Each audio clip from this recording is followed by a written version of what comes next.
Suspect game. A crime has been committed, and one of you is the culprit. The culprit must make someone else take the blame. Everyone else must find the culprit while keeping their secrets hidden.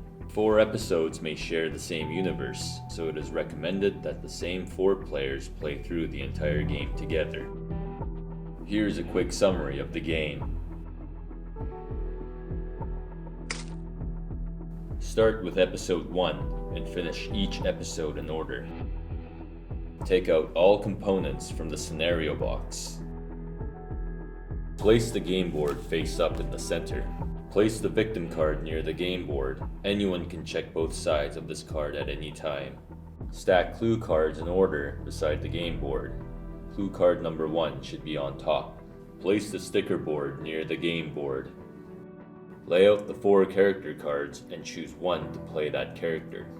Take 1 pawn, 3 verification tokens, as well as your character scenario and name tag. Choose a player to read the public information. This is on each character scenario. Then each player must read their personal character scenario to themselves. The oldest character is the starting player. That player receives a starting player marker and begins the game. There are 3 phases to this game: introduction, then investigation, then voting. Introduction phase. In a clockwise order, each player reads aloud their introduction behind their character card. Investigation phase. Take turns placing the pawn on an empty location. Check a location that has not yet been checked. If there is no empty location, you may place your pawn there. Take the corresponding clue card, read it alone, and place it face down in front of you. If you see the search icon, you may search the term using an outside source, such as the internet or dictionary. Investigation phase, testimony. After all players complete their investigation, information can be shared among each other. Players can lie or refuse testimony. Players can use verification tokens to check clue cards of other players. 2 verification tokens can be used to check clue cards from previous rounds. If there is an event written on the clue card, this must be performed without omission or being false. Players can ask and exchange questions or opinions.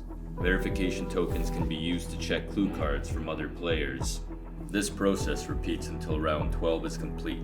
Once the round ends, pass the starting player marker to the left, and all players must retrieve their pawn. Voting phase. Players have a free discussion. Verification tokens can be used at this time. On the count of 3, all players should accuse one culprit. If 2 or more players are tied with the most accusations, the voting phase will repeat. The player with the most accusations is the prime suspect. The prime suspect can defend themselves and dispute the majority accusation. Players who no longer wish to accuse the prime suspect must raise their hand. If the majority raises hands, the voting phase repeats. If the prime suspect is determined on the 3rd accusation, skip defense and objection. If the majority does not object, the game ends. The game ends if the prime suspect has not been determined after 3 accusations during the voting phase.